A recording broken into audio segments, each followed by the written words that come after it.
Banyak ciri khas dalam ajaran Buddha. Artinya ciri khas ini menjadi sesuatu yang beda. Beda daripada yang lainnya. Kalau yang sama ya mudah untuk kita kenali, mudah untuk kita pelajari. Tetapi cukup banyak juga ajaran Sang Buddha itu sangat berbeda dengan lainnya. Antaranya adalah tentang anatta. Ya, kalau judulnya adalah ada apa dengan aku, ya, artinya kalimat tanya. Tetapi di dalam Dhamma sesungguhnya tidak ada aku. Sesungguhnya tidak ada aku. Makanya Sang Buddha mengajarkan anatta. Dari kata atta, ya, karena itu adalah vokal huruf hidup, ya, sehingga kalau dia dinegasikan, ditiadakan menjadi anatta, tidak ada aku. Nah, maksudnya apa tidak ada aku?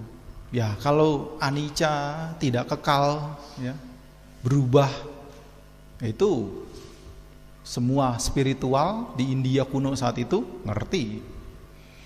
Kalau tidak memuaskan, karena terus-menerus berubah, tidak memuaskan dan juga mengecewakan atau membuat tidak nyaman, duka, nah itu semua ngerti, semua paham. Bahkan mereka juga mengetahui itu. Tapi kalau anatta itu benar-benar sesuatu yang baru yang ditemukan oleh Sang Buddha. Kenapa? Karena mereka semuanya adalah atta. Baik atta yang kecil, ya, dirinya, ataupun maha atman, maha atta. Ya, kalau kita dulu sering dengar, sampai sekarang diucapkan meskipun tidak sih, jagat cilik, jagat gede, gitu ya, Anda dengar? Ya, itu paham begitu. Tapi di Buddhis tidak seperti itu. Nah, jadi yang menjadi ciri khas salah satunya dari sekian banyak ajaran Sang Buddha adalah anatta. Tidak ada inti, tidak ada aku, tidak ada diri, tidak ada sesuatu yang permanen, yang kekal, abadi, tidak ada. Semua adalah perpaduan. Nah, kenapa tidak ada aku? Ya, karena memang tidak ada sesungguhnya yang solid, yang inti. Yang kita anggap solid, yang kita anggap aku, yang kita anggap inti itu hanya kesepakatan konvensional, hanya kesepakatan umum, ya, hanya samuti, bukan samuceda, bukan paramata, bukan yang sesungguhnya. Tetapi kita hidup dalam kesepakatan umum, sehingga ketika kita berbicara normal biasa, ya kita pakai kesepakatan umum, pakai samuti, ya, supaya tidak kacau, supaya tidak bingung. Tapi kalau ketika kita ke dalam, ya, ke dalam berlatih, mengembangkan diri, mengembangkan batin, ya harus didasari cara berpikirnya adalah paramata, samuceda, ya, yang lebih mendalam, yang lebih tinggi. Ya, itu salah satunya tidak ada aku, tidak ada inti. Contoh, oh ini beneran ada air. Apa yang sesungguhnya disebut air? Ya, nah ini kan ada anak sekolah kan, anak sekolah. Rumus kimia air apa? Pinter ya. H2O. H itu apa? Hidrogen. O, oksigen.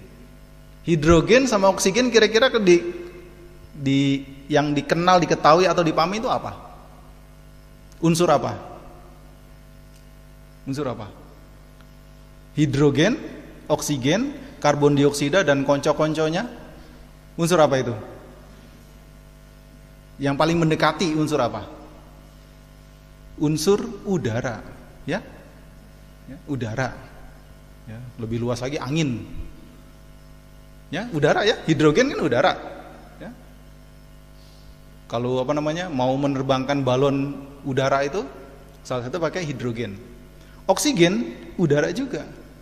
Lah jadi secara paramata, secara samuceda, air ini oksigen dan hidrogen, yaitu udara.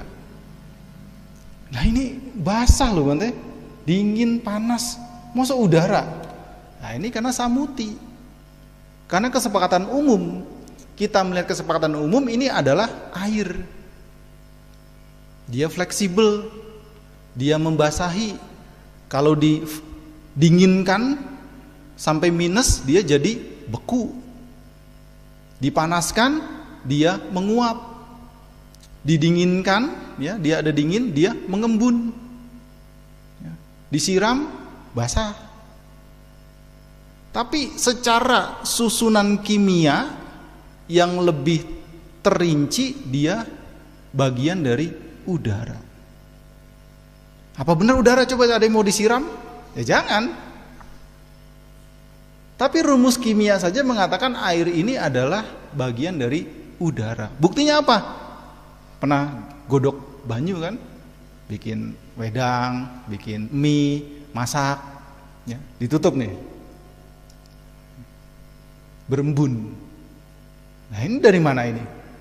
Dari udara yang menguap.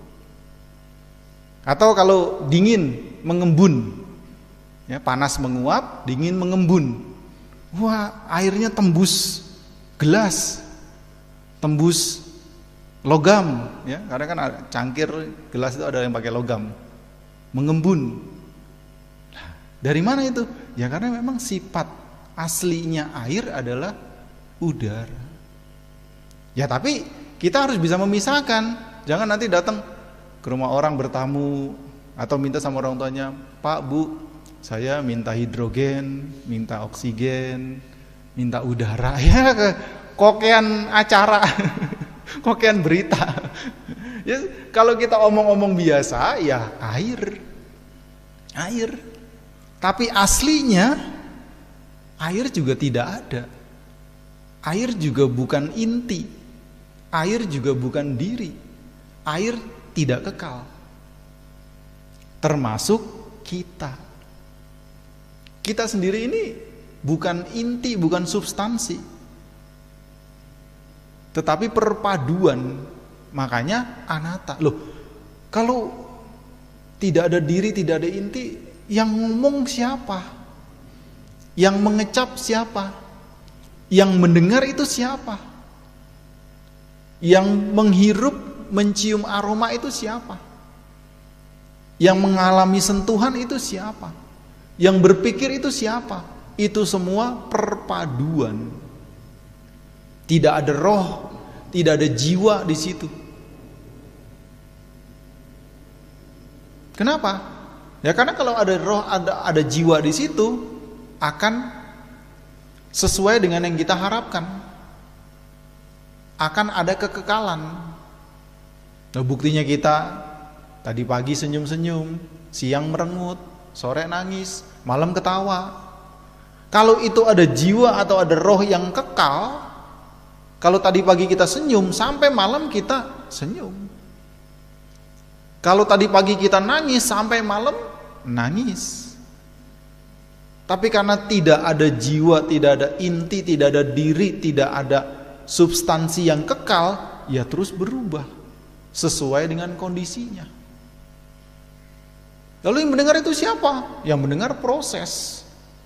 Karena ada landasan telinga, ada kesadaran, ada suara, ada penghantar yang sesuai, sehingga kita bisa mendengar suara.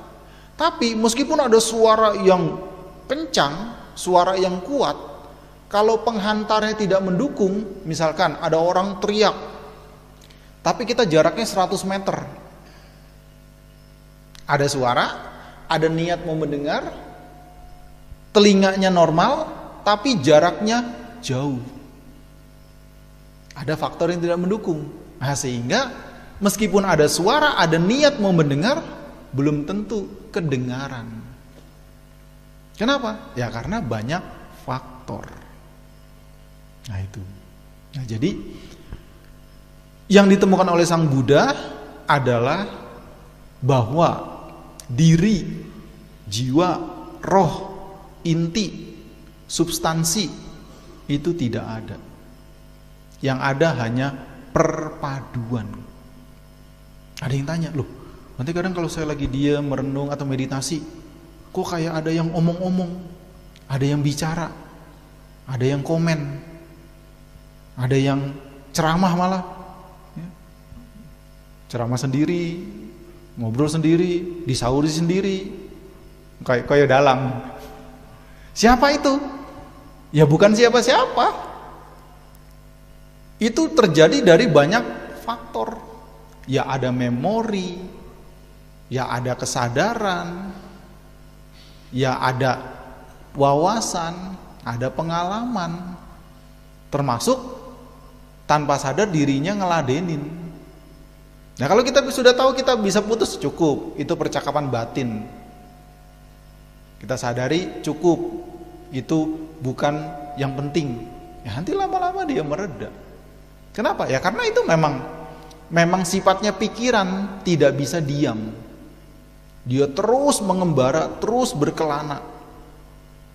Sesuka hatinya dia yang harusnya kita kendalikan, bukan kita biarkan. Jadi harus kita kendalikan, bukan kita umbar. Semakin diumbar, semakin membuat kacau, membuat kita bingung. Tetapi kalau itu kita alami, kita rasakan, ya, harus segera mungkin kita stop. Kita stop. Kenapa? Ya karena itu malah bertentangan dengan latihan kesadaran, latihan konsentrasi. Justru latihan konsentrasi, latihan kesadaran adalah untuk menyetop. Ketika kita sedang hening, ada percakapan batin, ada obrolan hati, obrolan batin. Harus di stop, bukan diterusin, bukan. Harus stop, kecuali pekerjaannya novelis, pembuat buku, pengarang, ya, imajinator, ya, yang suka berimajinasi. Nah, itu lain hal, itu pekerjaan. Tapi kalau kita untuk melatih batin kita, melatih kesadaran kita, ketika ada obrolan batin, ya, membatin itu ya harus di stop. Kenapa? Ya karena itu bertentangan dengan latihan kesadaran kita, latihan konsentrasi kita.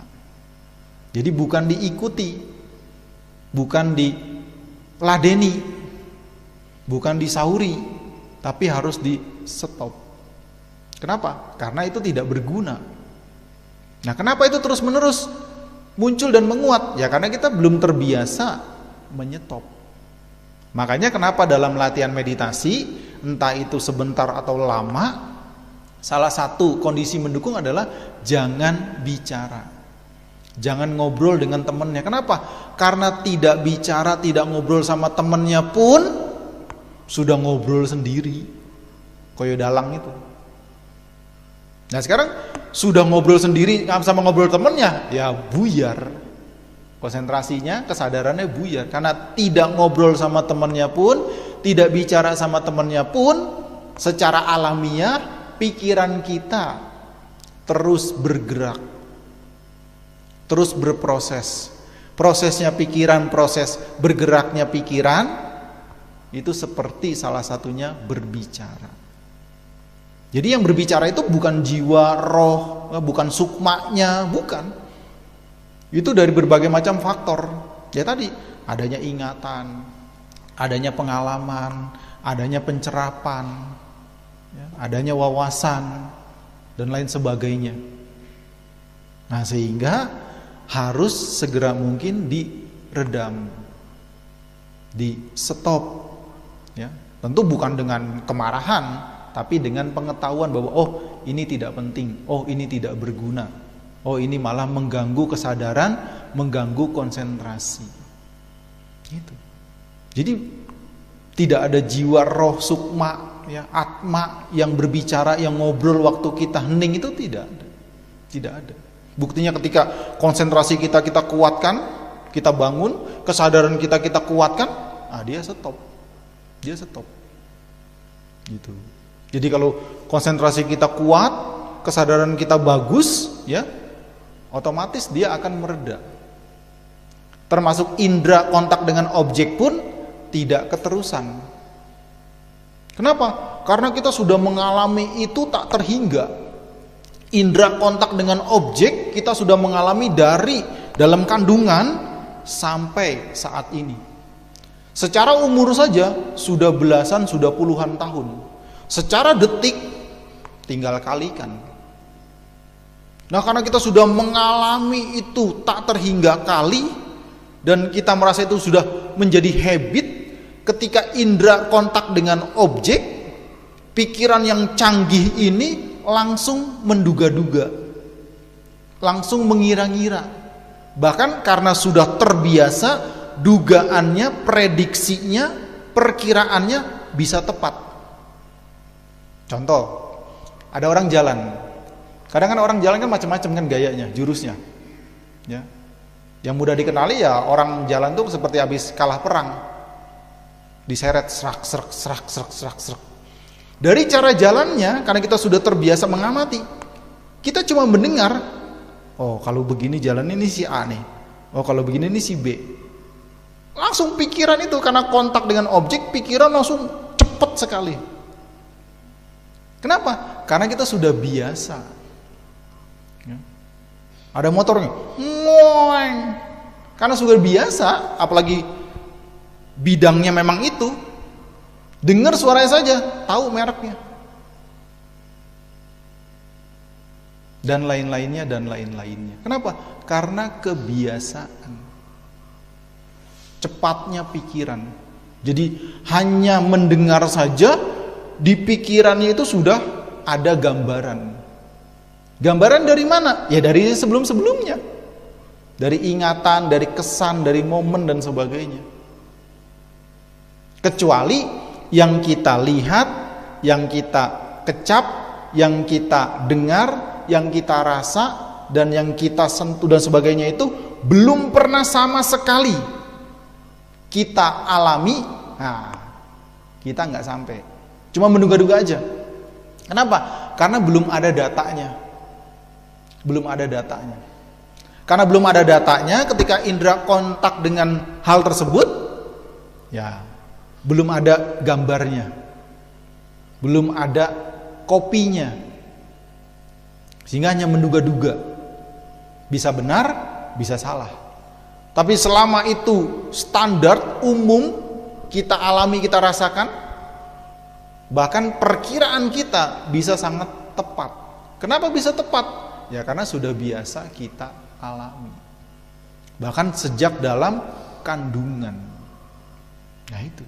Jadi tidak ada jiwa, roh, atma, sukma itu yang berbicara, yang memprediksi, yang mengira-ngira, yang menebak. Tidak. Itu semua pengalaman. Semua kontak indera dengan objek yang selama ini kita alami, kita rasakan, dan kita lakukan. Lalu apa manfaatnya kita memahami anatta? Wah, tentu sangat banyak. Tentu sangat banyak. Ketika kita bisa memahami anatta, ketika kita sedang beruntung, sedang happy, sedang bejo, karma baiknya berbuah, nah kita tetap terkendali. Kenapa? Ya karena tidak ada aku yang sesungguhnya. Silakan dinikmati, silakan senang terhadap keberhasilan tersebut, tapi sadari bahwa itu tidak kekal. Dia akan berlalu, dia akan berubah. Sehingga tidak terlena, tidak terbuai berlebihan. Silakan nikmati, tidak ada yang larang. Apalagi itu hasil kerja kerasnya, hasil perjuangannya. Tapi sadari, kebahagiaan ini, keberhasilan ini tidak kekal. Dia akan berubah karena tanpa inti. Demikian juga ketika kita sedih, kita susah, karma buruk berbuah, kita dijahati orang, Ingat ke dalam bahwa ini juga tidak kekal. Tidak ada inti, tidak ada jiwa. Dia akan berproses, dia juga akan berlalu. Hingga ya kita bisa menghabiskan semua kotoran-kotoran batin. Jadi tidak ada aku, tidak ada inti. Tetapi untuk omong-omong biasa, ya kita menggunakan kesepakatan umum. Kita menggunakan aku, menggunakan substansi untuk supaya tidak rancu, supaya tidak bingung. Termasuk ada penamaan. Nah, penamaan ini supaya semua berjalan dengan normal. Semua berjalan dengan lancar, dengan tidak kacau. Dengan tidak kacau. Itu dalam kesepakatan umum. Tapi untuk ke dalam, untuk kita berlatih, ya tidak ada aku yang sesungguhnya. Ya, kembali ke ini contoh air. Air nyata kita gunakan sehari-hari untuk siram, untuk mandi, untuk memasak, untuk membersihkan, untuk hal-hal yang berguna. Tapi yang sesungguhnya disebut air tidak ada. Secara rumus kimia saja paling tidak dia terdiri dari 2 unsur, yaitu hidrogen dan oksigen. Dari 2 unsur minimal itu. Minimal. Apalagi manusia. Ya.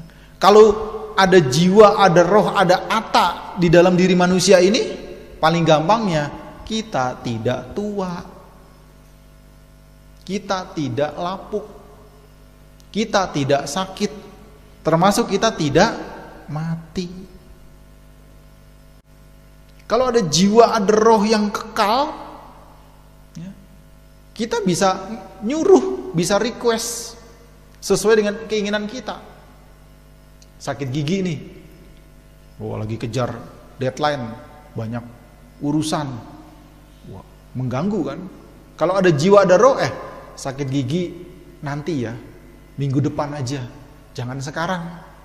Kenapa? Sekarang banyak kerjaan, mengganggu. Apakah bisa dengan suruh begitu? Nggak bisa. Padahal yang nyuruh kita, yang kepingin kita, ya, yang disuruh diri sendiri, yang kepingin diri sendiri. Tapi tidak bisa. Kenapa? Karena sakit gigi muncul dari banyak faktor. Kalau di situ ada jiwa, ada roh, jiwanya akan manut, akan menjalankan sesuai dengan perintah. Tetapi tidak ada. Kalau ada bisa disuruh. Justru dengan pemahaman anatta inilah anicca dan dukkha menjadi lengkap. Menjadi lengkap. Karena tidak ada inti, maka terus-menerus berubah. Karena terus-menerus berubah memungkinkan, bahkan secara umumnya tidak memuaskan. Kenapa tidak memuaskan? Ya karena tidak ada inti. Tidak ada jiwa, tidak ada roh. Nah, lalu kalau tidak ada jiwa, tidak ada roh, yang lahir kembali siapa? Kan ada tumimba lahir, ada punarbawa.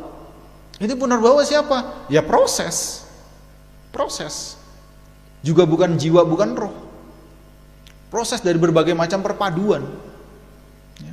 Sama seperti yang pendekatan sederhananya adalah metamorfosis sempurna. Ya. Kan ada metamorfosis sempurna, ada metamorfosis tidak sempurna. Tidak sempurna apa? Tidak sempurna itu singkat dan tidak berbeda jauh. Nah, kalau metamorfosis sempurna dia benar-benar berubah total. Contoh misalkan dari telur kemudian jadi ulat jadi kepompong misalnya jadi kupu-kupu. Nah, ini contoh metamorfosis sempurna. Maksudnya apa? Ulat dengan telur itu beda. Telur dengan ulat beda. Ulat dengan kepompong itu beda. Kenapa? Ya kepompong punya bentuknya sendiri. Kepompong punya unsurnya sendiri. Dan kepompong itu ya seperti orang bertapa, ya. Dia diam tetapi berproses. Kepompong ini bukan telur. Sampai dia menjadi kupu-kupu. Kupu-kupu ini bukan kepompong. Kupu-kupu bukan ulat. Mungkin mirip tetapi berbeda. Kupu-kupu ini bukan telur, tetapi itu semua satu rangkaian. Tidak akan ada kupu-kupu kalau tidak ada telur. Termasuk tidak akan ada kupu-kupu kalau tidak ada kepompong, tidak ada ulat. Artinya apa? Satu rangkaian. Proses yang sinambung. Sama dengan kita. Zaman sekarang apalagi? Teknologi canggih, media sosial ya punya reminder, punya ada aplikasi pengingat apakah tiap bulan atau tiap tahun. Tetap muncul kan? Iya ini tahun lalu. Masih unyu-unyu, masih langsing. Sekarang langsung. Siapa itu? Itu saya, tapi dulu, bukan yang sekarang. Tapi yang sekarang ini dari yang dulu itu. Apakah itu kekal? Tidak kekal. Apakah itu inti? Tidak inti. Kalau itu kekal, kalau itu inti, kalau itu aku yang sejati, tidak ada perubahan. Rambutnya berubah, kulitnya berubah, fisiknya berubah, penampilannya berubah, matanya berubah. Kalau makin tua tambah minusnya, tambah plusnya. Kalau muda tambah minusnya, makin tua. Jadi kalau orang yang sudah lepas kacamata, itu berarti sudah tua. Berubah. Tapi dia kok marah-marahnya tambah kenceng. Ya, berarti berubahnya tambah parah, bukan tambah baik. Tapi kalau di situ ada inti, tidak berubah. Padahal benda mati saja berubah. Seperti tidak berubah sepertinya, seperti tidak berubah. Padahal benda mati saja berubah, apalagi benda hidup. Ya. Loh kok berubah ya coba? Gedung, bangunan. Sesolid-solidnya bangunan, sesolid-solidnya benda, batu atau apa, kesannya dia tidak berubah, padahal berubah. Mungkin dia tidak berubah di mata kita, tapi yang jelas waktunya berubah. Waktunya berubah. Jangankan minggu, bulan, tahun, detik saja berubah. Debunya berubah. Udaranya berubah. Tidak ada yang kekal. Batunya sendiri, dia berproses. Makanya kalau ada sekarang pakai teknologi, pakai time lapse itu ya, itu kan jelas banget. Dicepetin, entah gimana lah itu perekaman yang canggih, berubah. Tidak ada yang kekal, tidak ada. Nah karena tidak ada yang kekal, ya memang tidak ada yang layak dilekati untuk ke dalam. Ya omong-omong di luar ya jangan. Kita harus bisa memisahkan omong-omongan umum, omong-omongan standar, omong-omongan biasa normal, ya kita pakai aku. Pakai inti. Kenapa? Supaya tidak rancu. Supaya tidak kacau. Tapi untuk ke dalam, ya tidak ada aku. Tidak ada inti. Ya itu, misalnya kita kan sering ngalamin suka dan duka. Ketika kita lagi mengalami suka, bahagia, berhasil, beruntung, sadari, tidak ada yang kekal. Tidak ada inti. Saya tidak boleh berlebihan menikmati ini. Silakan nikmati, tapi tidak boleh berlebihan, tidak terlena, tidak terbuai. Kenapa? Karena dia pun akan berlalu. Demikian pula dengan kesedihan, dengan ketidaknyamanan, dengan kesakitan, dengan lain-lainnya yang tidak diharapkan. Ketika itu terjadi, juga sadari, tidak ada yang kekal, tidak ada inti. Ini semua proses, ini semua perpaduan. Salah satunya karena saya kurang hati-hati sehingga ini terjadi. Sehingga saya harus belajar dari pengalaman ini untuk lebih hati-hati lagi. Nah, seperti itu. Jadi tidak ada penghakiman, ya, juga tidak ada kesombongan, tidak ada kemarahan, tidak ada kelekatan. ketika kita menggunakan anatta ini untuk ke dalam. Jadi ketika diomeli orang tuanya, ya terima untuk menjadi perbaikan, untuk menjadi evaluasi. Jangan mamahnya papanya lagi ngomel, anatta pak, anatta mah, ya tambah diomelin, ngenyek itu. Lain, penggunaannya tidak begitu. Terima, oh iya, saya kurang hati-hati, oh saya lalai, saya lupa, saya alpa, ya saya sembrono, mohon maaf, saya akan lebih baik lagi. Nah, tapi jengkelnya, nesuknya, dendamnya jangan dibawa. Jangan dibawa. Kenapa? Karena kalau dibawa nanti membuat suasana sendiri tidak nyaman. Tidur nggak pules, makan nggak enak tapi nambah terus. Laper habis diomelin. Jadi untuk ke dalam itu sangat-sangat membantu. Sehingga kalau kita berhasil, kita sukses, tidak sombong, tapi berpikir bagaimana keberhasilan ini, keberuntungan ini, kebahagiaan ini menjadi manfaat bersama, menjadi kebajikan-kebajikan yang baru. Sebaliknya ketika kita terpuruk, ketika kita sakit, karma buruk berbuah, tidak nyaman, difitnah, dijahati orang dan sebagainya, ya menjadi perenungan, menjadi evaluasi, dan kita tidak melekatinya secara berlebihan. Gitu. Jadi memang sesungguhnya tidak ada aku, tidak ada atta, tidak ada jiwa. Kalau ada, kita bisa request dan kita tidak perlu menderita, tidak perlu susah, tidak perlu repot. Tapi karena tidak ada atta, tidak ada jiwa, tidak ada inti, tidak ada roh, sehingga terus berproses. Terus berproses. Kalau pikiran ini kekal, ya, ketika awalnya adalah bahagia, kita tidak perlu menderita, tidak perlu susah hati.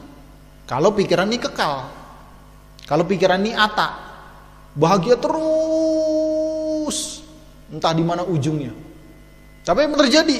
Tidak bisa. Sebaliknya, kalau pikiran ini kekal, ketika muncul pertama kali adalah sedih, susah, menderita, susah terus, menderita terus, sedih terus. Tapi yang terjadi silih berganti. Kenapa? Karena tidak ada inti, tidak ada substansi, tidak ada kekekalan. Yang ada proses yang silih berganti, yang harus kita pahami dan kita arahkan. Bukan kita umbar juga, sudahlah, karena anatta tanpa inti nggak usah belajar, wong tidak kekal kok, tidak memuaskan, bukan milikku, bukan diriku, nggak usah belajar. Itu salah lagi, salah lagi. Kenapa? Karena kita hidup dalam dua hal ini, kesepakatan umum, ya, dan yang tertinggi. Kebenaran umum dan kebenaran yang tertinggi, yang samuti, ya, yang konvensional, dan yang lokutara, paramata. Nah, jangan salah menerapkan. Kalau salah menerapkan, ya jadi kacau. Ya tadi, ya, kita dalam konteks paramata, kebenaran yang tertinggi, kita berada pada samuti, konvensional umum, ya tidak dapat solusi, tidak dapat jalan keluar. Sebaliknya, kita berada dalam konvensional, kita dalam samuti, kebenaran normal biasa, ya, kita terapkan yang paramata, ya jadi aneh, jadi tidak nyambung, jadi kacau. Nah, dua hal ini harus kita tempatkan pada porsinya masing-masing. Nah, ketika kita bisa menempatkan pada porsinya masing-masing, banyak manfaat, banyak pengalaman, pengetahuan, wawasan, ilmu, dan banyak hal bermanfaat dalam rangka mengembangkan kebijaksanaan kita. Ya, jadi ya semoga dengan berbagai macam sudut kita memahami anatta, ya, menjadi pengingat kita, ya, untuk kita malah semakin bersemangat Bukan menjadi lesu, bukan menjadi loyo, ya, bukan menjadi salah paham. Karena anicca dukkha anatta, ya sudahlah, tidak usah berjuang. Wong tidak kekal kok. Wong tidak memuaskan. Wong tanpa inti, tidak ada yang bisa dilekati dan sebagainya. Tidak seperti itu. Justru karena itu terus-menerus berubah, tidak kekal, tanpa inti, patut kita perjuangkan. Kenapa? Karena ketika kita perjuangkan itu memberi manfaat, baik bagi diri sendiri, dan karena kita makhluk sosial, memberi manfaat bagi sekitar kita. Jadi memahami anatta itu bukan malah menjadi sombong. Kalau menjadi sombong ya itu bisa memang, tapi salah penerapan. Salah penerapan. Jadi kalau mau ngapa-ngapain pengennya di muka.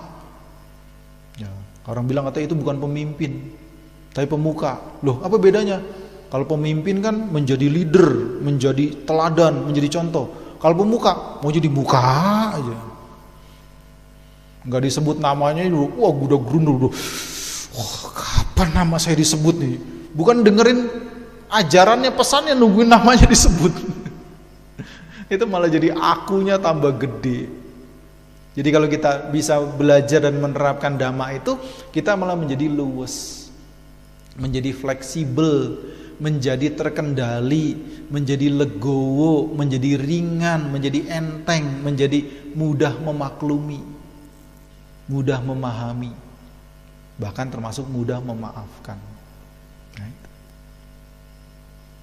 Jadi sangat-sangat bermanfaat kita mengenal dan membiasakan tentang anatta. Karena tidak ada inti, tidak ada substansi, tidak ada jiwa roh yang kekal. Silahkan direnungkan, silahkan diterapkan. Kalau ada atta, ada jiwa, ada inti, ada substansi, kita bisa request sesuai hati kita, dan kita tidak perlu bersusah hati. Kenapa? Karena kekal, karena inti. Tapi apa yang terjadi? Itu semua proses, semua pergerakan, semua sinambung. Justru karena itu tidak kekal, karena terus-menerus berubah, karena itu tanpa inti, harus diupayakan, harus diperjuangkan dalam kebaikan-kebaikan. Kenapa? Perjuangan kebaikan dan kebijaksanaan itu memberi manfaat, memberi faedah minimal buat diri kita. Apalagi di dalam dhamma tidak ada yang bisa kita andalkan sesungguhnya. Tidak ada. Orang tua yang mencintai kita sebagai anak-anak sesungguhnya sepenuh-penuhnya tidak bisa kita andalkan. Pasangan yang saling mencintai, saling mendukung, saling peduli tidak bisa sepenuhnya diandalkan. Separuh saja sudah sangat bagus. Saudara yang sangat baik, sangat peduli tidak bisa. Anak yang sangat berbakti kepada orang tua tidak bisa sepenuhnya diandalkan, dan seterusnya. Tetapi yang bisa kita andalkan dan bisa kita perjuangkan adalah daya upaya kita sendiri. Ini bukan egois, tapi realistis, nyata.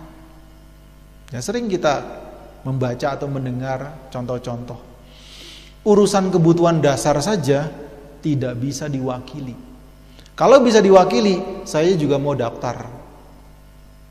Sebenarnya itu kan sandang, pangan, papan, kesehatan. Itu dasar, itu prinsip, itu basic. Yang ini kan real, nyata, ya, bisa disentuh, bisa direkam, bisa jadi data, bisa jadi bukti dan sebagainya. Yang basic ini saja sepenuhnya tidak bisa nitip, tidak bisa diwakilkan. Apalagi latihan-latihan selanjutnya. Perkara mandi, kita habis kerja seharian dari pagi sampai sore atau pagi sampai malam, capek, lepek. Wah, pengen mandi air anget nih. Oh, pengen mandi air dingin nih biar seger. Ada gak cara buat nitip? Kasih nih, oh air galon nih, air galon yang bagus, pasti bersih. Wah, ini sabun yang paling wangi. Wah, ini pembersih yang paling bagus. Nggak bisa nitip. Harus kita sendiri yang memperjuangkan. Kita sendiri yang melakukan, dan itu realistis, bukan egois. Justru kalau kita bisa memahami itu, kita menjadi pribadi yang dewasa, menjadi pribadi yang mandiri, bahkan menjadi pribadi yang peduli. Kenapa? Karena kita dengan dia itu mirip. Dia dengan kita juga mirip. Artinya apa? Ya punya cara-cara atau kebutuhan-kebutuhan yang hampir sama. Tidak harus persis, tapi banyak kemiripan. Nah, karena banyak kemiripan, akan muncul kepedulian, akan muncul tepok seliro. Nah, itu kata-kata itu sudah langka, itu sudah mulai punah. Tapi itu bagus sekali. Ya, katanya tepok itu nepak itu nyentuh ataupun kontak. Seliro itu selira katanya, kepala. Ya, jadi kalau terjemahan harafiahnya itu nepak kepala, mematutkan diri. Seperti bercermin terhadap lingkungan, terhadap pihak lain, terhadap makhluk lain. Nah, jadi kalau kita melakukan ini, ya, tepos lironya itu memungkinkan kepada pihak lain, makhluk lain, pihak di luar diri kita akan reaksinya, situasinya mirip.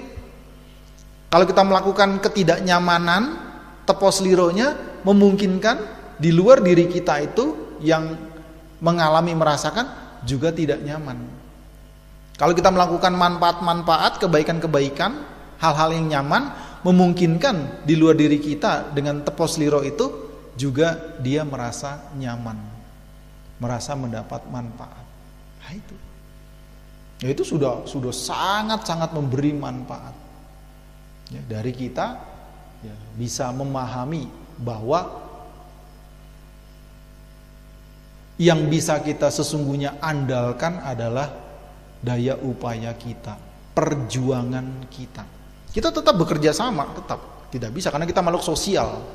Tetapi banyak hal yang harus kita perjuangkan sendiri. Nah, sehingga dengan kebijaksanaan itu, dengan latihan itu membuat kita menjadi pribadi yang dewasa, pribadi yang mandiri, tetapi dengan kepedulian. Bukan dengan egois. Egois itu mau menang sendiri. Egois itu sekarapnya sendiri.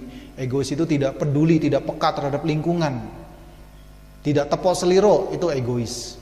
Tapi kalau dia realistis, dia tepos seliro, dia bijaksana, nah dia malah ketika dia mau bertindak secara ucapan dan jasmani, pikir dahulu.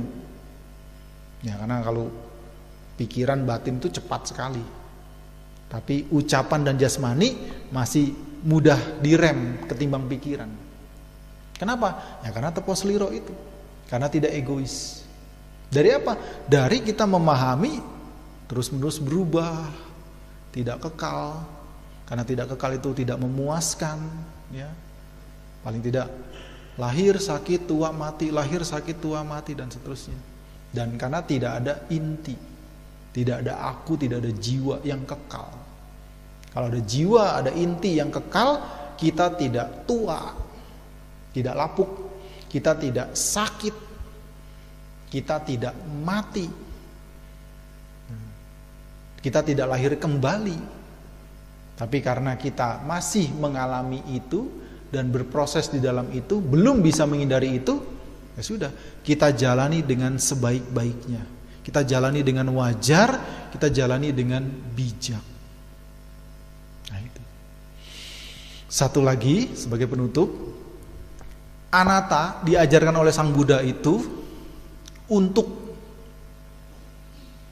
bagaimana Sang Buddha mempertanggungjawabkan apa yang beliau kenalkan, sesuatu yang baru kepada masyarakat. Meskipun zaman sekarang terjadi perbedaan sudut pandang. Secara lengkapnya kan di dalam Tipitaka ada 3 bagian. Ada Winaya Pitaka, ada Sutta Pitaka, ada Abhidhamma Pitaka.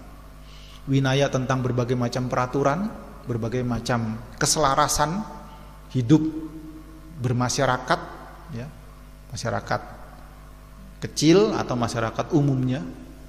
Kemudian Sutta berisi tentang umumnya ajaran-ajaran, ya, dhamma-dhamma Sang Buddha. Ya, dan Abhidhamma adalah tentang analisis, tentang rincian, ya, tentang dhamma yang lebih tinggi karena dirinci, ya, karena diurai.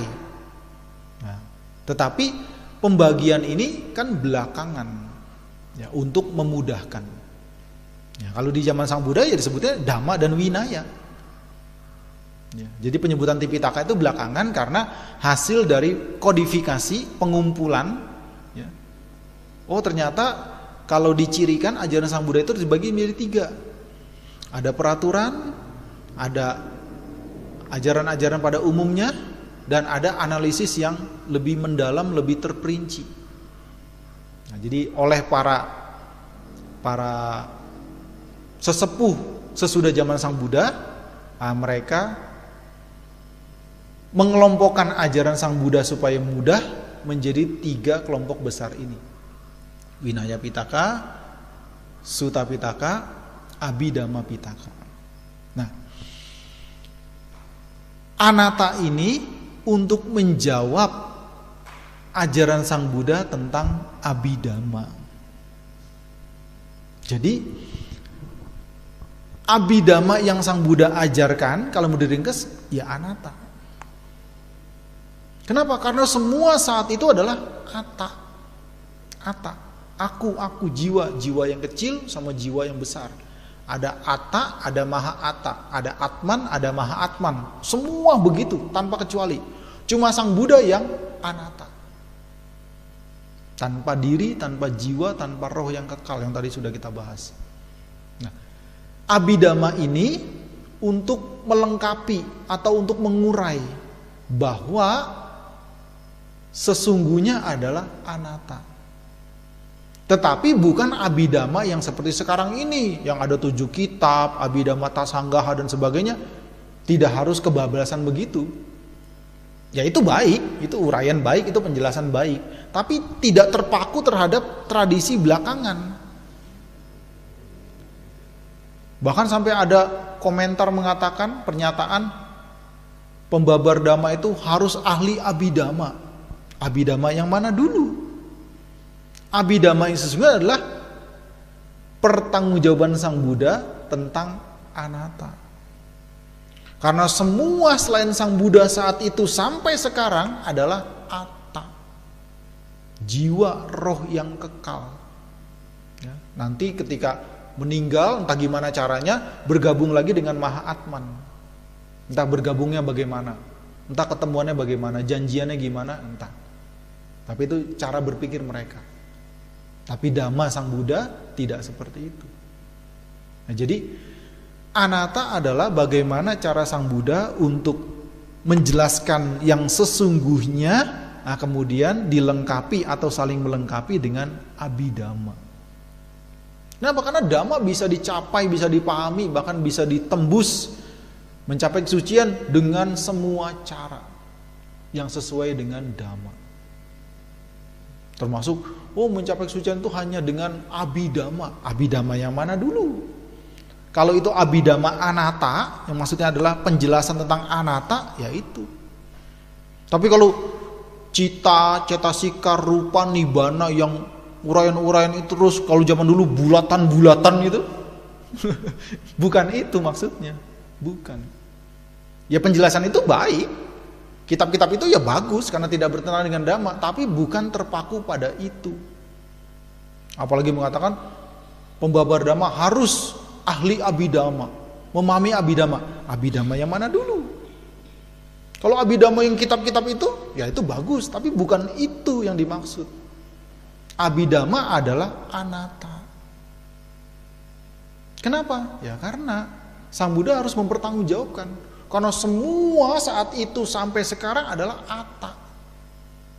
Boleh dibilang spiritual atau agama di dunia ini yang berbeda tentang konsep jiwa atau roh cuma Sang Buddha. Makanya untuk menambah penjelasan, mempertanggungjawabkan apa itu anatta, itulah Abhidhamma. Ya sama kembali tadi ke air. Air yang kita lihat solid ini, kalau panas dia panas, kalau dingin dia dingin, atau beku dan sebagainya, ini nyata, ini real. Tapi secara kimia saja minimal dia 2 unsur, hidrogen dan oksigen. Dia bertemu dengan kondisi yang mendukung, jadilah air. Tapi ketika dia dipanaskan terus, lama-lama habis. Kalau dia solid, dipanaskan, nggak habis. Kalau dia inti dipanaskan, tidak menguap. Kalau dia inti dibekukan, tidak jadi es. Tapi karena dia perpaduan, makanya dia berubah sesuai dengan kondisinya. Demikian juga manusia, karena perpaduan, sehingga berubah sesuai dengan situasi. Makanya Sang Buddha juga pernah mengatakan, kalau kita mau berbuat baik, jaga niat itu, dan kalau kondisinya mendukung, lakukan. Jangan ditunda. Kenapa? Karena kalau ditunda, pikiran berubah begitu cepat. Termasuk kalau zaman sekarang, kalau mau bayar utang, jangan ditunda. Nggak jadi bayar utang. Padahal yang ngutangi ngarep-ngarep, kapan ini bayar? Kenapa? Karena pikiran berubah begitu cepat. Lebih cepat daripada cahaya. Ya, kalau cahaya katanya kan kita belajar fisika, kimia itu, kecepatan cahaya itu 300 km per detik. Katanya. Ya katanya, ya kita belum bisa buktikan, kita percaya aja. Pikiran lebih cepat daripada itu. Sehingga kalau kita mau melakukan hal yang baik, hal yang bermanfaat, ya, kalau memang tidak bisa langsung, kita jaga, kita rawat. Kenapa? Ya karena pikiran berubah. Sebaliknya, kalau kita mau melakukan kejahatan, nah ini tunda, mengko, tunda.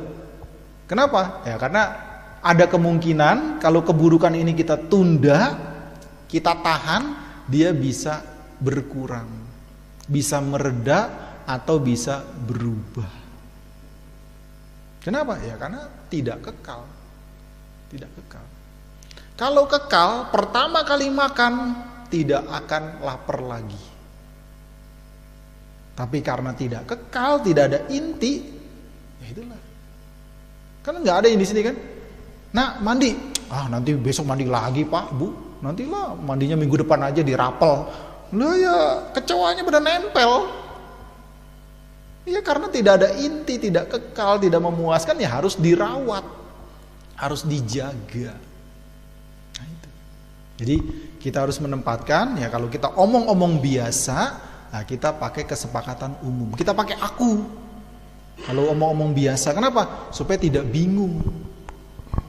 Supaya tidak rancu, supaya tidak kacau. Tapi untuk latihan ke dalam, ya, apapun yang kita latih ke dalam untuk mengembangkan batin kita, nah, ingat, anicca, dukkha, anatta. Ya, terus-menerus berubah, tidak memuaskan. Karena apa? Karena tanpa inti. Tetapi justru karena tidak memuaskan, terus-menerus berubah tanpa inti, kita harus perjuangkan dalam kebaikan-kebaikan. Karena dalam perjuangannya itu sudah memberi manfaat, dan kalau dia memberi hasil, tambah lebih bermanfaat, tambah lebih berguna. Gitu. Nah, jadi kalau kita sudah belajar dhamma, praktek dhamma, ya kita akan menjadi ringan, menjadi enteng. Ada sesuatu yang mengagetkan, ada sesuatu yang tidak sesuai dengan harapan, ya biasalah. Ya memang begitu hidup, tidak ada yang kekal, tidak ada yang patut dilekati. Tapi kita jadikan pelajaran, jadikan evaluasi, jadikan pengalaman yang baik. Karena memungkinkan ke depannya kita akan ketemu lagi. Kita akan menghadapi hal seperti itu lagi. Tidak usah terlalu heboh, terlalu bingung, terlalu kacau, ya. Kehidupan memang seperti itu. Nah itu cara berpikirnya. Sehingga ya kita menjalani dengan wajar. Ya, kan saya pernah baca dulu. Bagus sekali, ya kekinian lah, maksudnya zaman sekarang itu nyambung. Kebajikan itu, hal-hal yang bermanfaat itu seperti parfum, minyak wangi. Ya kan pada pakai minyak wangi kan. Katanya bukan cuma ada gadis kretek, tapi ada gadis ketek katanya. Katanya rame-rame itu. Ada aja netizen itu pinter sekali, orang Indonesia itu kreatif sekali. Kebajikan, hal-hal bermanfaat, latihan itu seperti parfum, seperti minyak wangi. Gunakan, pakai dengan baik, pakai dengan tepat, pakai dengan takaran, pakai dengan baik. Tapi jangan ditelen. Kenapa? Racun. Nah, jangan ditelen ini akunya, egonya dikendalikan. Hujan ya? Wah, lumayan nyiramin tanaman. Jadi silakan nikmati, silakan gunakan, silakan pakai.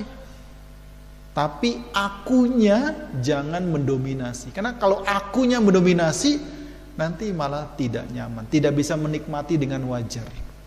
Tidak bisa bahagia dengan nyaman. Seperti parfum kita gunakan, kita pakai, wewangian kita gunakan, kita pakai, jangan dimakan, jangan ditelan karena beracun. Nah, seperti itu. Ya. Dan karena kita masih ada aku. Ya, kecuali sudah tidak ada aku, wah sudah santai. Dan kalau sudah tidak ada aku, ya nggak di sini tempatnya.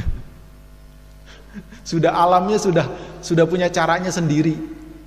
Tapi karena masih ada aku, ya masih ada kelekatan, ya wajar. Tapi kita jalani dengan sebaik-baiknya. Ya, semoga tidak tambah mumet, tidak tambah pusing, ya. Mencoba dengan berbagai macam sudut menjelaskan, ya semoga bisa sedikit nyantel.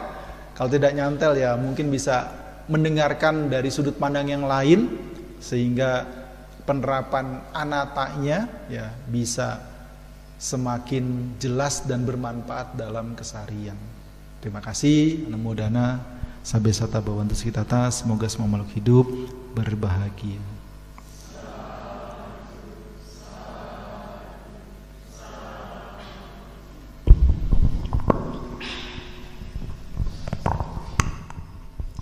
Demikian pemaparan materi Dhamma kelas yang telah disampaikan oleh Bante Jayaratana Tera. Selanjutnya adalah sesi tanya jawab. Bagi Bapak, Ibu, Saudara-saudari sedama yang akan bertanya, dipersilahkan. Selamat malam Bante, Namo Buddhaya. Perkenalkan, saya mau mengajukan 2 pertanyaan Bante. Yang pertama, mohon untuk diperjelas pemahaman antara jiwa dan roh. Yang kedua, kita itu kalau tidur kadang-kadang sering bermimpi. Entah mimpi itu karena disebabkan mungkin permasalahan keseharian terus terbawa mimpi, atau kadang-kadang juga mimpi yang sama sekali kita belum pernah, misalkan di satu tempat itu ya, belum pernah mengalami. Nah, mimpi itu apakah ada hubungannya antara pikiran atau jiwa? Seperti itu. Terima kasih Bante. Terima kasih Ibu. Ya. Kalau kita menyebut jiwa roh itu anatta, enggak apa-apa, enggak masalah, itu cuma masalah bahasa saja. Ya, tapi kalau kita memahami menggunakan jiwa atau roh atau sukma itu atta, ya itu kita hindari. Jadi pemahamannya, pengertiannya. Nah, supaya tidak rancu, ya makanya kita lebih sering menggunakan istilah batin atau pikiran. Tapi kalau batin atau pikiran itu kita pahami atta, ya juga kepleset. Nah itu. Jadi supaya ada khas, ya ada khas dan tidak lupa dengan anatta, ya kita pakai istilah batin atau pikiran. Tapi kita menggunakan jiwa atau roh, tetapi kita tahu itu anatta, boleh. Jadi itu cuman padanan, cuman sinonim. Tentu nanti konteksnya penggunaannya memang bisa masing-masing, tapi secara umum mirip-mirip. Jadi yang penting adalah pemahamannya, pengertiannya, pandangannya. Jadi selama kita menggunakan jiwa, roh, sukma, ya, dan lain sebagainya itu, ya, selama itu anatta, tidak ada masalah. Sebaliknya, kita pakai istilah batin, pikiran, kesadaran, tapi itu substansi, itu kekal, itu inti, itu atta, ya itu tidak diharapkan. Gitu. Jadi tidak ada masalah. Cuman supaya kita tetap ingat, ya, dan punya sedikit perbedaan supaya mudah mengingat anatta, ya kita sering pakai istilah batin atau pikiran. Gitu. Jadi memang bahasa itu uniknya seperti itu. Ya, tinggal kita menempatkannya sesuai dengan situasi kita. Nah, bagaimana dengan mimpi? Ya, mimpi ini aslinya sampah pikiran. Sampah pikiran. Jadi dari kita bangun tidur sampai kita akan tidur, ya, entah itu kan tidur bisa kapan aja kan? Ya, tidur ayam, tidur sebentar itu bisa bermimpi juga. Nah, selama kita terombang-ambing oleh pikiran, oleh perasaan kita, dan kita tidak bisa mengendalikan pikiran perasaan dengan baik, sering lolos, sering lalai, kita terbawa oleh pikiran, oleh perasaan, keinginan dan sebagainya. Nah, memudahkan kita untuk mimpi. Dan mimpi itu random. Mimpi itu acak, tidak bisa diterka. Kenapa? Karena memori, kesadaran, ingatan, pengalaman, warna apa saja itu campur aduk di situ. Campur aduk di situ. Jadi aslinya mimpi itu sampah pikiran. Jadi kalau kita terkendali, kita sering-sering menjaga pikiran kita, menjaga perasaan kita, termasuk jasmani kita baik-baik saja, nah kita akan lelap, akan nyenyak. Ketika lelap, ketika nyenyak, ya kita tidak bermimpi. Nah sebaliknya, mereka yang tidak bermimpi, itulah Buddha. Buddha itu termasuk sebagai yang sadar, yang bangun. Bangun dari mana? Sadar dari mana? Sadar dari mimpi. Jadi mereka yang sudah mencapai sucian tertinggi terutama, ya, arahata, kebudaan, itu tidak akan pernah bermimpi. Karena sudah bangun, sudah sadar dari mayanya dunia. Gitu.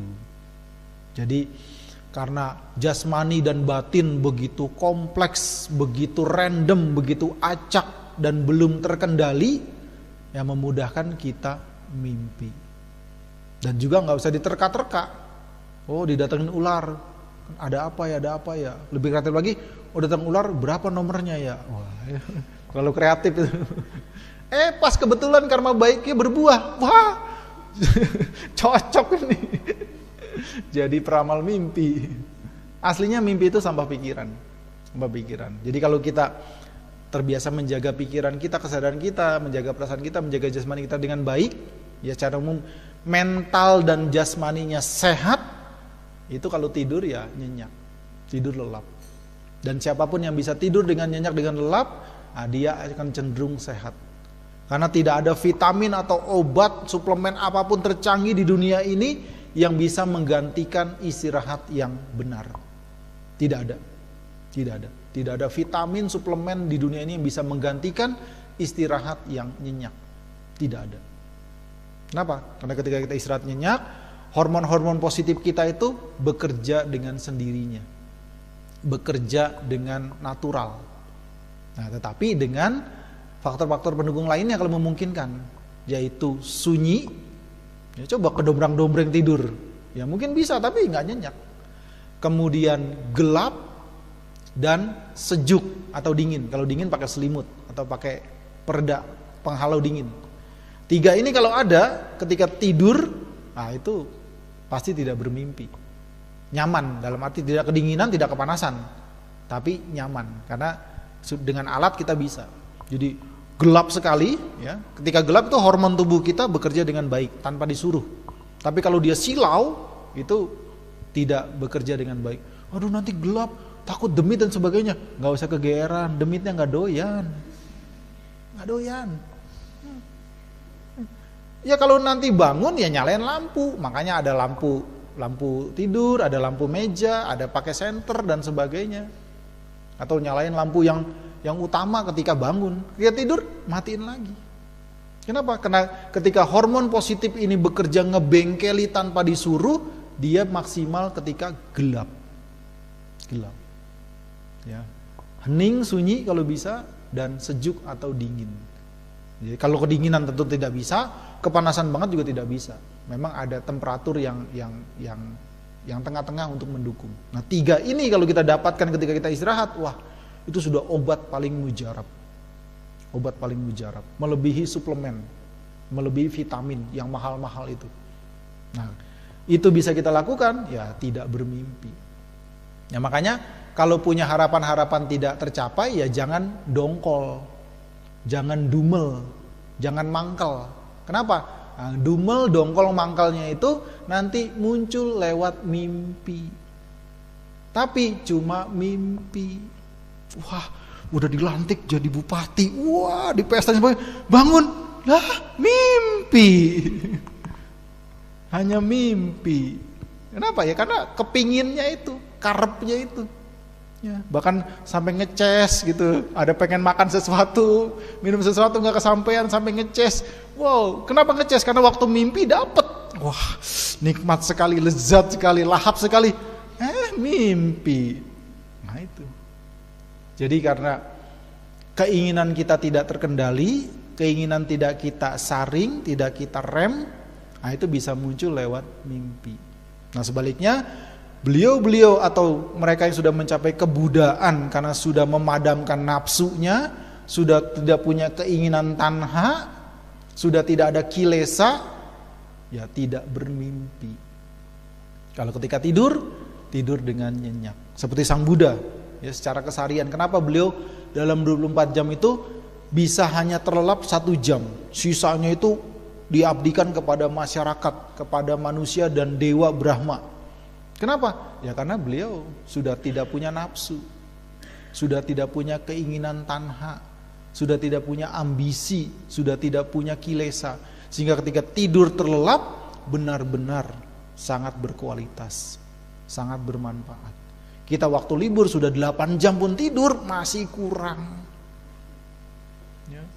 Anak muda zaman sekarang kan alarm itu bisa 20. 5.00, 5.02, 5.03 terus. Itu manfaatnya HP memang. Kenapa ya? Karena merasa tidurnya tidak berkualitas. Kenapa tidak berkualitas? Sebelum tidur itu pikirannya kemana-mana, tidak terkendali pikirannya.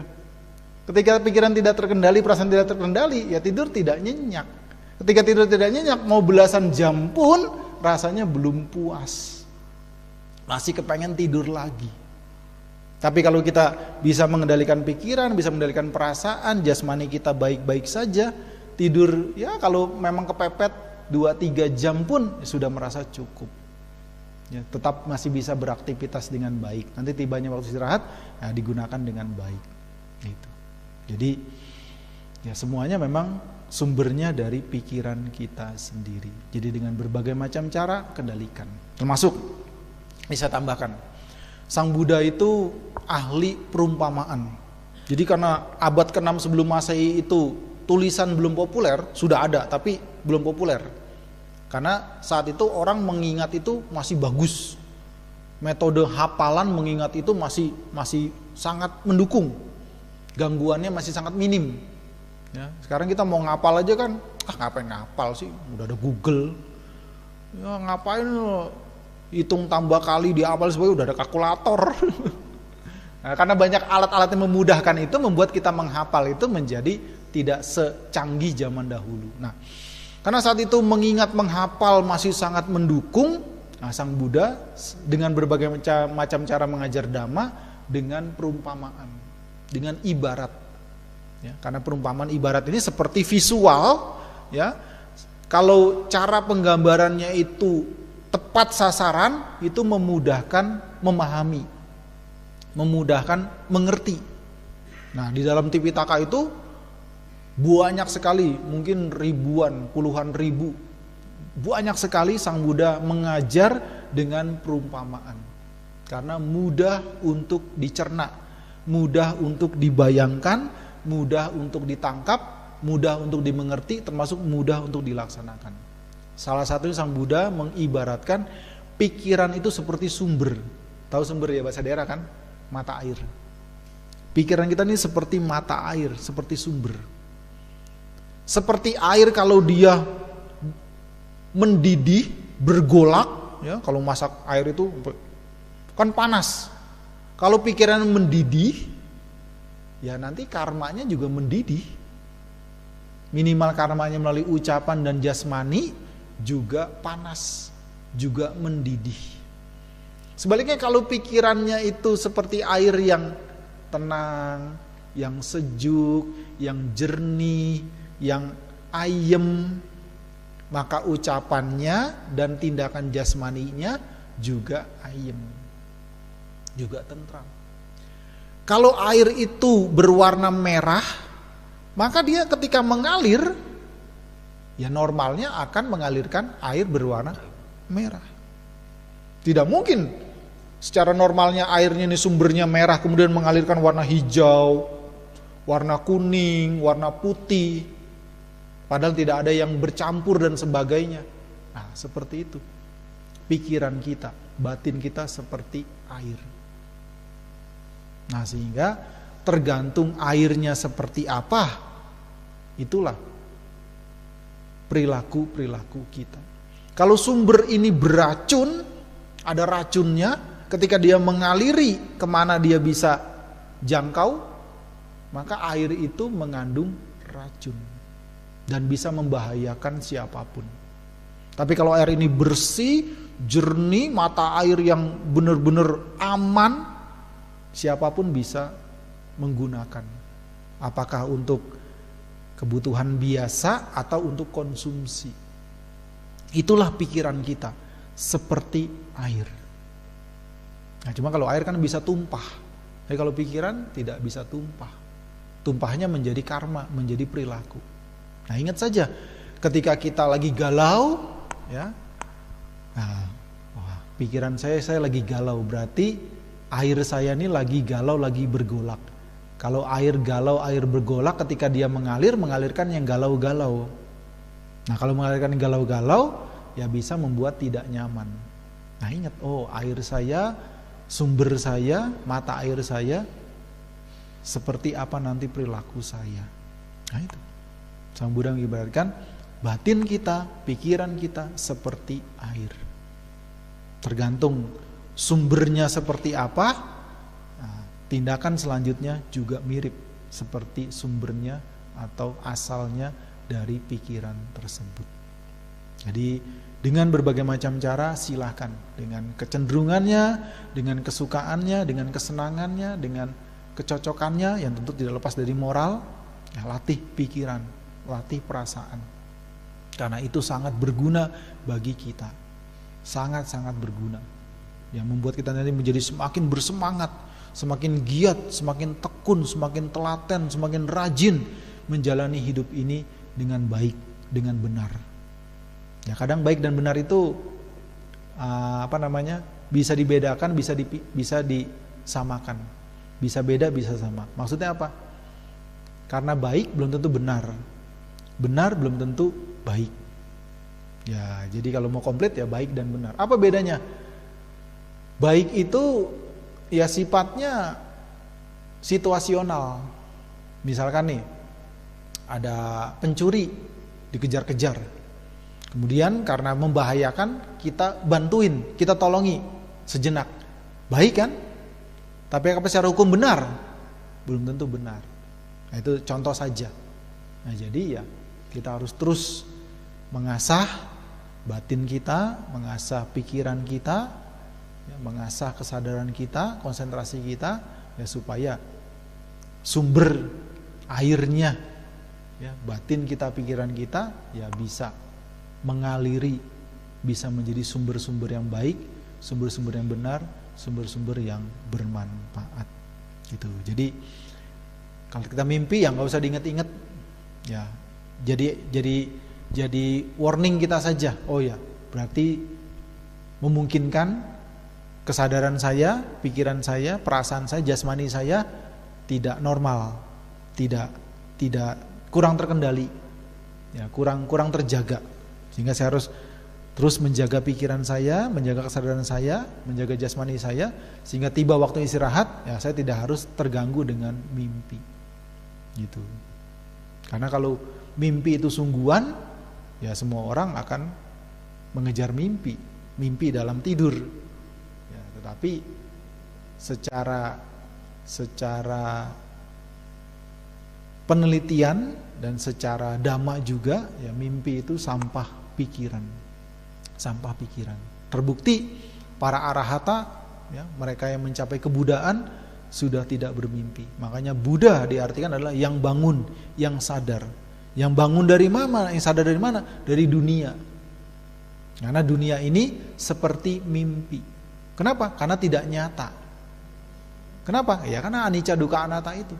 Tapi jangan jangan tidak nyata terus tembok ditabrak, jangan, itu lain lagi. Itu sammuti, itu konvensional. Tetapi secara paramata ya memang tidak ada. Tidak ada aku. Pikiran pun tidak ada. Kenapa? Karena pikiran muncul karena sebab. Pikiran muncul karena sebab. Tapi pikiran sesungguhnya tidak ada. Dia muncul karena berbagai macam faktor. Gitu. Jadi semakin kita bisa mengendalikan, ya semakin kita bisa semakin nyaman. Tidak terombang-ambing oleh dunia, tidak terombang-ambing oleh mimpi. Jadi kita tetap bisa fokus, bisa tetap tekun, rajin, telaten, semangat, ya mengejar hal-hal baik, hal-hal bermanfaat yang bisa kita upayakan. Itu Bu. Ya, makasih.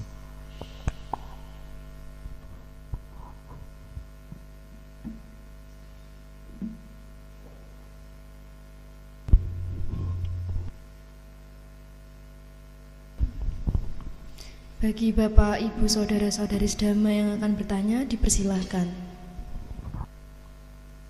Selamat malam Bante, saya mau bertanya bagaimana menjaga mental health kita di ajaran agama Buddha. Terima kasih. Ya bagus. Ya, Gen Z sekarang memang macam-macam. Bikin istilah macam-macam unik-unik ya, yang zaman dulu nggak ada. Ya, kesehatan mental itu penting sekali, sangat penting. Gimana caranya? Ya tentu banyak cara, tentu banyak tips, tentu juga sesuai dengan pengalaman masing-masing. Salah satunya, ya dunia ini nggak usah diseriusin. Ya, dunia ini nggak usah terlalu serius, tetapi tetap dilakukan dengan baik. Artinya, ya kalau kita kaitkan dengan anicca dukkha anatta, ya tidak ada yang kekal, berubah terus menerus. Tanpa inti, apa yang perlu dilekati? Sehingga karena tidak ada yang pantas dilekati, ya mental kita sehat. Ya cuma untuk menuju ke sana, ya tidak bisa tanpa latihan. Harus terus berlatih. Ya, terus berlatih. Ketika kita berlatih, suatu ketika kita dapat ujian, kita ulangan, kita ujian, entah itu apa, nah kita meriksa batin kita, oh iya, ini hasil latihan saya. Sehingga perubahan-perubahan yang terjadi tidak membuat saya syok, tidak membuat saya trauma, tidak membuat saya stres, tidak membuat saya depresi. Sangat-sangat berharga. Ya, makin kesini, makin banyak orang itu mudah stres, mudah depresi. Kenapa? Ya karena menganggap dunia ini kekal, menganggap dunia ini sesuatu yang substansi, sesuatu yang eksis. Padahal tidak eksis. Kalau eksis ya tadi itu. Ya. Kalau sedih terus. Buktinya apa? Suatu ketika juga ada senyumnya. Kalau itu eksis, bahagia terus. Oh, bahagia ya sebentar. Nah itu. Jadi memang menjaga kesehatan mental itu sangat penting. Dengan berbagai macam cara. Salah satunya, ya jangan terlalu diseriusi dunia ini. Ya, dibikin santai saja. Ya, bahkan dengan guyon pun juga bisa memberi manfaat. Tapi jangan guyon terus, nanti malah kebablasan. Gitu. Jadi biasa saja menghadapi dunia ini, jangan terlalu diseriusi. Wow, sangat fans fanatik 9 tahun. Tahun terakhir, wah, ketipu. Coba, itu mental health-nya bisa kena itu. Ngefans selama itu ternyata dibohongi. Katanya begitu. Jangan terlalu diserius, santai saja. Jadi, kenapa? Karena memang tidak pernah pasti. Tidak ada yang bisa digenggam, dilekati sepenuhnya. Yang wajar-wajar saja. Ya seperti tadi. Ya, ingat seperti parfum. Gunakan, pakai dengan wajar. Ya, pakai dengan wajar salah satunya ngirit-ngirit. Ya, karena mahal kan. Tapi jangan ditelan, jangan dimakan, jangan diminum. Kenapa? Karena itu racun.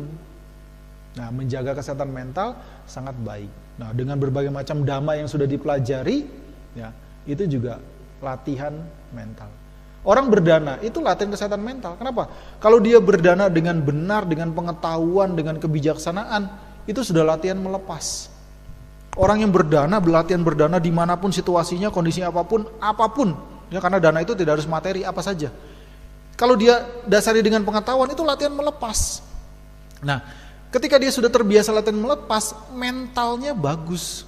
Sehingga suatu ketika terjadi tidak sesuai dengan harapan, ya seperti itulah hidup. Tidak ada yang patut dilekati. Tapi kenapa ada orang yang tidak terima, ngotot dan sebagainya? Ya karena belum terbiasa melepas. Melepas apapun tanpa kecuali. Karena suka atau tidak suka, kalau kita tidak latihan melepas, alam yang akan memaksa melepas kita. Contohnya apa? Kita punya sendal masih bagus, hilang. Ada yang membutuhkan pindah tempat. Ya, bukan dicuri sih sebenarnya ya. Kalau dari sudut pandang lain bukan dicuri, ada yang lebih membutuhkan pindah tempat. Nah, kalau kita tidak terbiasa melepas, alam kan memaksa melepas itu. Nah, kita akan syok. Kan kaget. Tentu dicari baik-baik. Nah, tapi sudah dicari baik-baik, tidak ketemu, tetap dia tidak kelihatan, ya sudah. Memang harus melepas. Nah, ketika kita terbiasa melepas, ketika mencari pun tidak ngomel, tidak marah-marah, tidak semua orang dituding, semua orang diomelin, semua orang dimarahi. Tapi kalau kita bisa mencari dengan tenang, itu sudah penerapan latihan melepas. Apapun itu. Jadi kesehatan mental memang sangat-sangat penting, apalagi di dunia sekarang ini. Ya. Ya, termasuk jangan baperan. Ya, apa-apa baper, ya, tersinggung. Ngapain coba? Ya. Kalau kita berada di masyarakat harus siap berbeda pendapat, berbeda sudut pandang, berbeda selera. Kalau kita tidak siap itu, ya jangan di masyarakat. Jangan di masyarakat. Tetapi tidak di masyarakat pun kesinggung itu tidak bisa dihindari. Kesandung itu bisa bikin kesinggung loh. Padahal batunya, keramiknya, ubinnya dari dulu ya di situ. Tapi karena kita baperan, diomelin. Nah, ini mental health-nya kena memang. Kena mental. Lihat sejak puluhan tahun dia tuh di situ. Lah kita perkara kesandung, dibawa-bawa. Wah, gara-gara mantan saya, apa urusan sama mantan? Dari saat dulu dia di situ. Nah, itu berarti mentalnya memang gak beres. Jadi kita kesinggung itu bukan hanya pada benda yang hidup, pada benda mati pun kalau mental kita tidak sehat, kita sama tiang, kesenggol tiang. Lah tiangnya gak ngapa-ngapain, tiangnya diomelin. Ya, mentalnya gak sehat ini. Tidak seperti itu. Jadi dengan berbagai macam cara kita belajar dan melatih dhamma yang membuat mental kita jadi sehat. Sehingga tidak tercapai keinginan pun kita evaluasi. Tidak mencari kambing hitam di luar, tidak menyalahkan diri sendiri, tidak mencari kambing putih. Kan? Kambing hitam gak dapet, menyalahkan diri sendiri gengsi. Ya. Apalagi nih, cari kambing putih. Ini kayaknya demitnya di sini nih gak beres. Dia nggak tahu apa-apa, disalahin. Padahal dirinya sendiri aja memang yang kurang, yang tidak giat, tidak tekun, tidak rajin, yang sembrono, yang asal-asalan. Malah cari pembenaran di luar, menyalahkan di luar. Tidak seperti itu. Gitu. Jadi dengan berbagai macam cara kita harus membuat mental kita sehat. Harus itu. Tapi kita bisa belajar, berlatih, ya bekerja dengan sungguh-sungguh, menjalankan kewajiban tanggung jawab kita dengan sungguh-sungguh, itu udah membuat mental sehat. Ya. Jadi kalau seneng, jangan seneng banget, nanti mentalnya nggak sehat. Kalau susah, jangan susah banget, nanti mentalnya nggak sehat. Kenapa? Kalau seneng banget, nanti anicca, dia berubah tidak sesuai dengan harapan, itu kuciwa. Ya, kalau kecewa kan biasa. Kalau mendalam itu kuciwa. Ya, lebih mendalam lagi kecoa. Kenapa? Karena berubah. Ya. Seperti ya, misalkan kita pernah baca, pernah mendengar cerita kisah Gotami. Kisah Gotami ini bisa dialami oleh siapapun, zaman sekarang dan zaman yang akan datang. Sangat cinta dengan anaknya, dia lupa bahwa tidak ada yang kekal, tidak ada inti, sehingga cerita anaknya meninggal. Karena saking cintanya, mentalnya kena. Ketika anaknya berubah, anaknya berlalu. Dia merasa pasti anaknya bisa disembuhkan dengan obat tertentu atau dengan keajaiban. Jadi sudah rada konslet. Dia tidak menerima karena saking melekatnya. Dia merasa ada inti, ada jiwa yang bisa menyelamatkan dan sebagainya. Oh, dia kemana-mana. Ya diperiksa, wah sudah meninggal, tidak ada jenut nadinya, jantungnya sudah tidak berdenyut, napasnya tidak ada, anak ini sudah meninggal. Tapi dia nggak bisa terima, kenapa? Karena mentalnya sudah kena.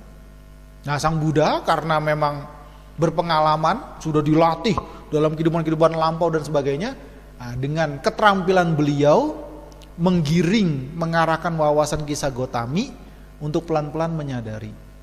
Jadi dihibur dulu, ya memang psikologi begitu. Kalau memang ngerti psikologi, orang lagi susah, ya tentu dengan cara yang tepat, jangan langsung dijatuhkan. Meskipun dijatuhkan juga bisa, tapi tidak semua kasus. Nah, untuk kisah Gotami ini Sang Buddha tahu dihibur dulu, dihibur supaya sedihnya itu mereda.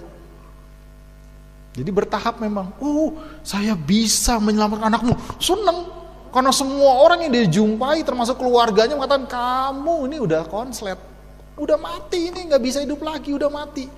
Nah, Sang Buddha karena ya punya pengalaman, punya ilmu luar biasa, dihibur dulu, dihibur. Tapi tidak berhenti pada penghiburan.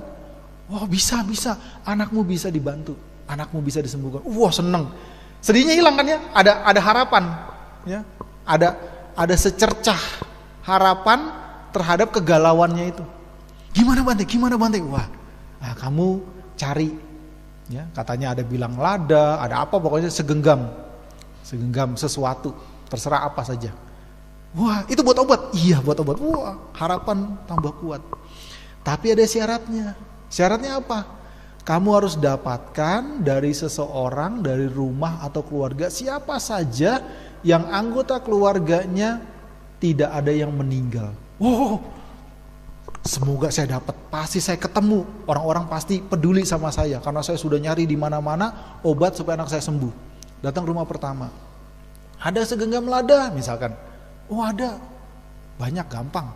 Jangankan segenggam, sekilo saya kasih. Tapi apa?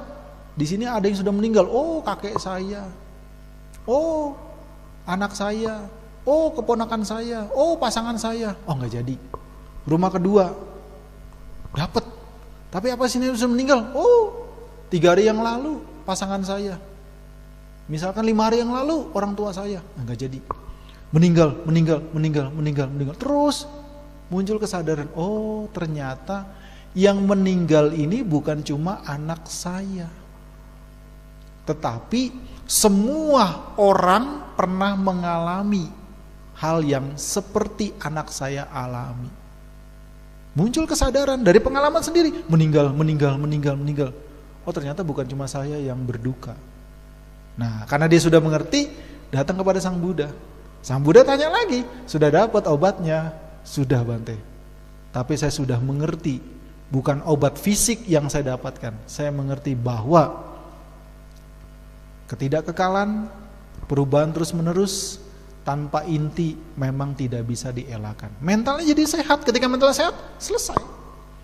Tidak perlu pil, tidak perlu ramuan, tidak perlu injeksi, tidak perlu infus, tidak perlu opnam.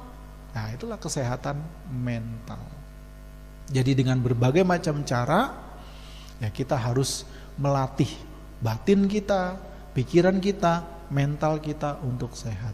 Salah satunya kalau seneng, jangan terlalu kesenengan. Kalau sedih, jangan terlalu sedih. Artinya jangan melekat dengan kesenangan, jangan melekat dengan kesedihan. Karena kesenangan dan kesedihan juga tidak kekal. Jalani dengan wajar. Senang, silakan dinikmati, tetapi sadari dia akan berlalu. Kalau bisa bagi-bagi kesenangan itu, karena pasti ada manfaatnya meskipun kecil. Kalau lagi susah, lagi menderita, lagi sedih, karma buruk berbuah, difitnah orang dan sebagainya, jangan lekati itu. Tunjukkan, buktikan bahwa saya mampu menjalaninya. Bahwa saya hanya bisa mengandalkan diri saya dengan kebaikan-kebaikan yang terus saya lakukan. Bukan egois, tapi realistis. Harus seperti itu. Termasuk jangan suka baca komen orang. Scroll gitu. Orang Indonesia ini paling lama pakai internet katanya. Scroll, liburnya jam 8 pagi baru bangun kan, scroll jam 3 sore. Berarti sarapan sama makan siang itu kelewat. Nggak usah. Yang kita lihat di media sosial itu semua palsu. 90% lebih yang di media sosial itu palsu. Kenapa? Kita cuma lihat indahnya doang. Seperti orang naik gunung, wah foto bersama, sunrise, sunset, wah indah sebagainya, pret. Coba naik, setengah mati. Yang setengah matinya itu gak diceritain. Kenapa? Karena susah, gak enak. Yang ditampilkan tuh yang indah-indah, yang keren-keren dan sebagainya. Apalagi flexing, gak ada gunanya. Jadi gunakan media sosial dengan wajar. Tetapi aslinya media sosial itu palsu. Apalagi niatnya memang untuk menipu orang, tambah palsu lagi. Gitu. Jadi gunakan dengan wajar. Gunakan untuk menambah pengetahuan, menambah ilmu, menambah wawasan, menambah pengalaman yang baik. Itu fungsi teknologi. Ya, bukan menjadi salah paham kita, malah membuat mental kita menjadi semakin tidak sehat. Jadi anicca, dukkha, anatta, mengembangkan kebajikan, berlatih dan sebagainya, kurangi kelekatan, hal-hal baik semua itu menunjang kesehatan mental kita. Jadi pahami dunia ini dengan wajar, pahami dunia ini dengan normal, pahami dunia ini dengan apa adanya. Jangan lekati dunia, karena dunia tidak bisa dilekati. Kalau dunia bisa dilekati, ya kita waktu bayi lahir, ya udah bayi terus. Kenapa? Karena kekal. Tapi karena tidak kekal, tidak ada inti, terus-menerus berubah, ya kita bertumbuh, kita berproses sampai saat ini dan seterusnya. Jadi bagus, mental harus dijaga. Salah satunya ya, jangan berlebihan melihat dunia. Jangan lekati dunia secara berlebihan, tapi gunakan dunia dengan baik, dengan bijak. Gunakan dunia dengan baik, dengan bijak. Ya. Satu lagi mungkin saya tambahkan, karena ada yang mengatakan gini, uang bukan segalanya, betul? Ya. Tapi segalanya butuh uang. Ya, uang bukan segalanya. Ada satu sisi uang itu bukan segalanya, tapi faktanya segalanya butuh uang. Termasuk kalau kita sering dengar, bahagia itu sederhana. Ya. Jadi makan pecel, di foto caption bahagia itu sederhana. Sebenarnya itu bukan bahagia itu sederhana, itu lagi bokeh. Bahagia itu tidak sederhana. Maksudnya apa? Bahagia itu kompleks. Bahagia itu rumit. Bahagia itu banyak faktor. Bukan kita membuat rumit bahagia, bukan.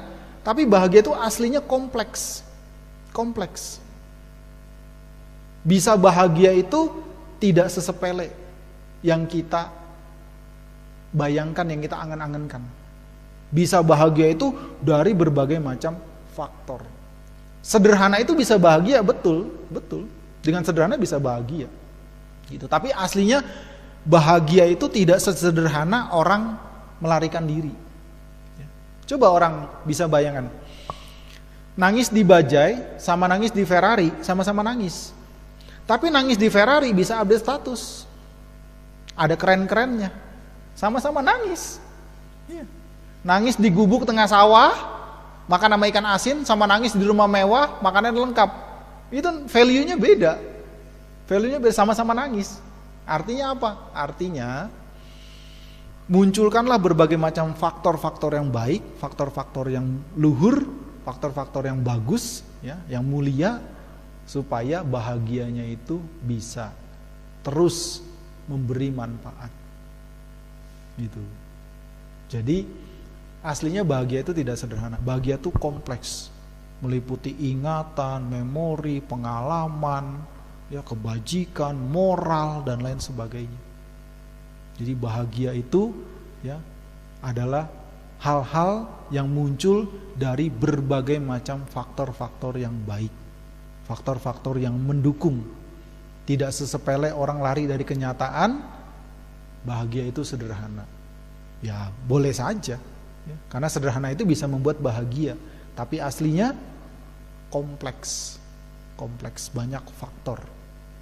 Jadi buatlah mentalnya tetap terjaga, mentalnya tetap sehat, punya keinginan, punya cita-cita, punya harapan, itu menjadi motivasi, tapi jangan menjadi kelekatan, jangan menjadi ambisi. Jalani saja dengan wajar. Fokus pada proses, bukan melekat pada hasil. Kalau melekat pada hasil, biasanya prosesnya tidak bagus. Ya, orang lain bilang menghalalkan cara-cara yang tidak wajar. Karena fokus pada hasil. Tapi kalau fokus pada proses, biasanya ada moral, ada etika, ada hal-hal patut yang dijalani dengan baik dan benar. Nah, fokuslah pada proses. Kalau fokus pada proses, ketika hasilnya muncul, hasilnya tidak berefek samping. Tapi kalau fokus pada hasil yang menghalalkan segala cara, nanti kalau sampai pada hasilnya bisa berdampak tidak baik. Nah, petani yang baik, petani yang cerdas, dia fokus pada proses.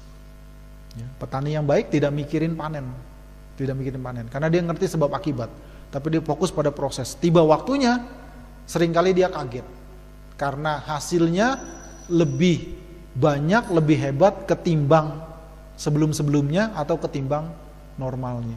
Kenapa? Karena dia fokus pada proses. Nah, ini juga harus ditanamkan kepada anak-anak, ya, kepada muda-mudi, ya, kepada mereka-mereka yang belum berpengalaman, ajarkan fokus pada proses. Kalau dia fokus pada proses, ya, dia akan menikmati proses itu. Sedang prosesnya saja sudah bahagia, sudah memberi manfaat, sudah memberi pengalaman berharga. Apalagi ketika hasilnya didapatkan, ya tentu bisa memberikan manfaat semakin luas. Ya, itu. Makasih.